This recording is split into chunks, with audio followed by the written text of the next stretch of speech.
Hi, this is Eric Martin with Board Game Geek here with Seth Jaffe from Tasty Minstrel Games, taking a look at Ground Floor, which is it's not being really shown at Spiel 2012. It's Kickstarter, people can pick it up. That's right. But when's the actual release?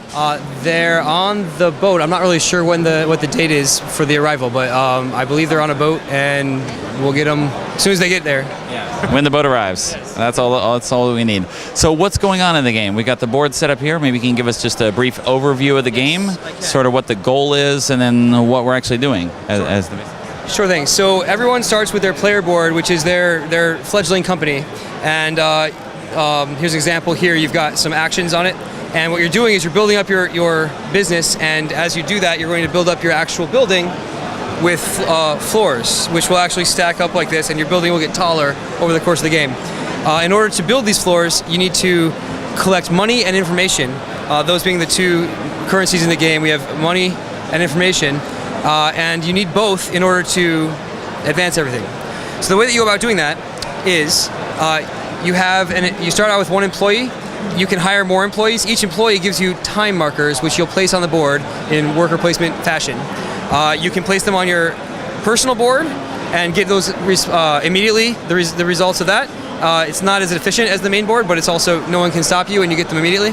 Or you can go to the main board here where it's better, more efficient actions, but you have to compete with other players for them. For example, the consulting firm, you pay money to get in, and over time you end up getting a bunch of information. The advertising agency lets you fight for turn order. Turn order can be important for placing markers and also for selling products later. So you can fight for that here. If you find a lot of people are spending a lot of energy and resources fighting for turn order, maybe you just let them and you spend your resources elsewhere. One of the things about the turn order is you get a bonus in turn order. You get to choose one of these bonuses, and if you're last in turn order, you get nothing. So you can get some cheap benefits or some resources. The warehouse, you can buy supplies which you need. There's one way to get them. Another way to get them is on your board. You can create them, but that takes a lot of time. This just takes some money or information. The factory, you spend money, information, and a supply. So you need the supplies to go to the factory. And once you've done that, you're going to create goods which you'll sell for money. We'll get back to this in a minute. It's one of the most interesting parts of the game is how this works. And you need these money and information to go to the construction company where you can build tenant improvements, which improve these actions, or floors, which add to your building and are worth points. So Right, and you had examples here of the tiles that show the tenant improvements. Yeah, actually, so these are remodeled rooms, which are upgrades to these. These are tenant improvements, which would replace a room, or in theory, there's one of the floors has spaces to put them. But these are worth 2 points each, and they're cheaper. These are worth 3 points and a little better. And the floors are worth 5 points each, and they're much better and much more expensive. So, getting back to retail, yes. And actually goes to this. One of the coolest things about this game is the economy. You've got a deck of cards, which are in here. I guess we could dig them out. That show the current economic forecast. Oh, good. They're even open. So we have stable or recession, or maybe boom or depression. Those are the four possibilities. And each one has a range of customers depending on the number of players. So you'll know you're playing a 4-player game and it's a stable economy. You know that there'll be between 3 and 5 customers, but you won't know for sure which number that is when you set your prices. So if there are 6 items being sold and you're choosing your price, they're going to be sold from the cheapest first. So do you want to charge $16 for your product, or do you risk not selling? And it depends on how many products are selling, and it depends on the economy. Once everyone's chosen their prices, then you reveal this thing, and it says for 4 players we have 3 consumers this time. So that was the low end of the spectrum this time, and the first consumer will come and buy from the lowest price bracket. We got some announcements being made.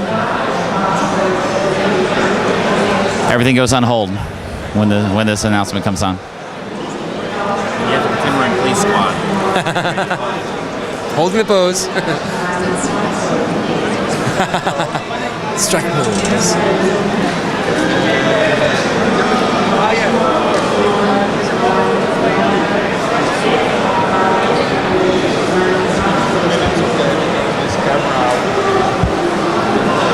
Okay. Crank back up again. Okay, so the customers will come and they'll buy from the lowest price bracket first. And this is where popularity becomes important, because within the lowest price bracket, they'll buy from the most popular person. Even if that, so this is $6, this is $8. If I'm on $8 and you're on $6 and I'm more popular than you, that's close enough and they'll buy from me because they know my name brand. So fighting for popularity helps you here. But if I had priced it at 10 and you priced it at 6, that's a big enough difference that they'll buy yours first. So the first customer will buy, second customer, and then maybe these are gone and you go up to the next bracket. And if you don't sell because you priced too high or didn't have enough popularity, your product has to drop in price by at least one bracket. And if you absolutely need money, you can drop all the way to liquidation and take $3, which is not a good deal, but maybe you need $3 right now. Or you can leave it up at $8 maybe and see if next round you have better luck. Maybe you see a boom is coming. You know, in a boom, there are between 5 and 6 customers much more likely to sell. So that's a very interesting part of the game, I think, and it does a really good job of thematically mirroring economy, actual economy, and it makes a big difference what order these cards come up in how the game plays out, and maybe what you decide to do. If there are, if there's a bad economy in the early game, maybe you're not going to hire as many employees, which means you don't have as many time discs, but because you need the money. The more employees you have, the less money you have to work with because you have to pay them. So it has a big effect on how the game plays out, and it's one of the major, I think, factors to how this game is, why this game is any good at all. It's really good because of this economy. You mentioned points as well with some of the floors and the extra rooms. What do we do? Where does the end game come in, and Right. what are we scoring for? So the end game comes in. So we have a round track here. The end game happens after 9 rounds, or when any one player builds their 5th additional floor. So if you build 5 floors, then that ends the game early. So between 7 and 9 rounds is when that'll happen. It often ends 7 or 8 because of the building up. So that's when the game ends, and then you'll count all your points. And as I said, every floor you add, which gets more and more expensive, is 5 points. And in the sections of the game, more floors come out. So there's not very much available here, but in the second part of the game, more floors become available. And in the third part, more still become available, and these ones have extra bonuses. In addition to the 5 points, you get rewarded, maybe you get the employee one, which gives you an extra point per employee for the employment achievement floor, I think it's called. Retention achievement. And so you can go for a particular strategy for getting lots of employees and then going for that floor for a big bonus at the end. They have different ones that support different strategies. So this is the round track. We also have the job market here. As you hire people, it gets more and more expensive to hire people.